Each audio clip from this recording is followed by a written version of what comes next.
वास्तविकता संग्रह Hindi pastor Chris के द्वारा गुरुवार 5 फरवरी 2026। यह सहभागिता के विषय में है।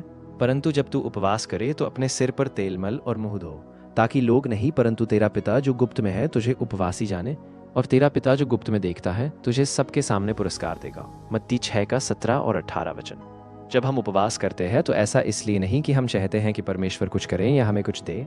उसने मसीह यीशु में हमारे लिए वह सब कुछ पहले ही कर दिया है जो करने की आवश्यकता थी, और उसमें हमें सब कुछ दे दिया है।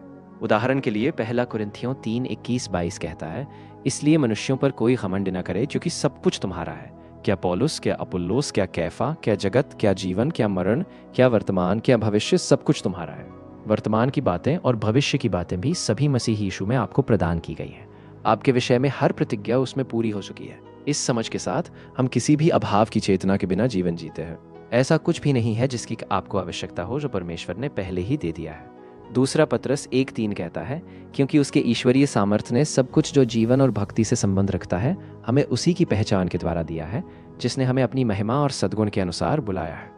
इसलिए परिपक्व मसीही के लिए उपवास परमेश्वर से उत्तर प्राप्त करने या उनसे आशीषें मांगने का उपकरण नहीं है, बल्कि यह एक पवित्र समय है जब हम भोजन और अन्य भटकावों से हटकर आराधना, स्तुति, धन्यवाद और सहभागिता में प्रभु पर ध्यान केंद्रित करते हैं। यह सहभागिता के विषय में ऐसे समयों में हम आत्मिक युद्ध में भी गहराई से संलग्न हो सकते हैं और मनुष्यों के जीवनों से नष्ट करने वाली ताकतों को हटा सकते हैं। मसीह में परिपक्वता आपको इस उच्च समझ में लाती है।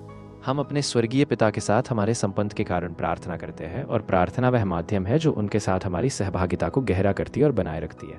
अर्थात उपवास और प्रार्थना उस वस्तु को पाने के लिए नहीं है जो पहले से ही आपकी है।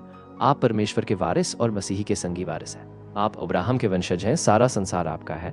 आप मसीह के द्वारा सब कुछ कर सकते हो जो आपको सामर्थ्य देता है। हालेलुया। इसलिए अपने स्वामी के प्रति अपने प्रेम में प्रार्थना करें, और जब आवश्यक हो तो उपवास के साथ मनुष्यों को उनके बंधनों से छुड़ाने के लिए अंधकार की ताकतों से युद्ध करें। मेरे साथ यह प्रार्थना करें। प्यारे पिता, मुझे मसीह में सब कुछ देने के लिए धन्यवाद। मैं इस चेतना के साथ जीता हूँ कि मैं अलौकिक खजानों का स्वामी हूँ। मेरी प्रार्थनाएं और उपवास आपके साथ प्रेम और सहभागिता की अभिव्यक्तियाँ हैं। मैं अपनी दैवीय विरासत की वास्तविकता में आत्मा के साथ एकता में चलता हूँ, यीशु के नाम में, आमीन।